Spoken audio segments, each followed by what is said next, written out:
সবকিছু।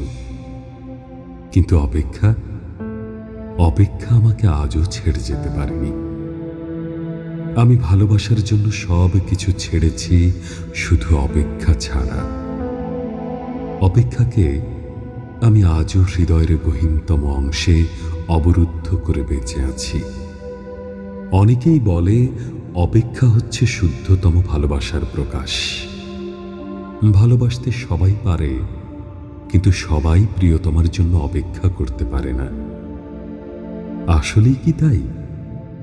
জানি না তো, হবে হয়তো। তবে অপেক্ষার কাছে আমি অনেক ঋণী। প্রিয়তমার জন্য অপেক্ষা আমাকে পাখির মতো সহজ হতে শিখিয়েছে, শিশুর মতো অনাবিল হতে শিখিয়েছে, আকাশের মতো বিশাল হতে শিখিয়েছে, ফুলের মতো স্নিগ্ধ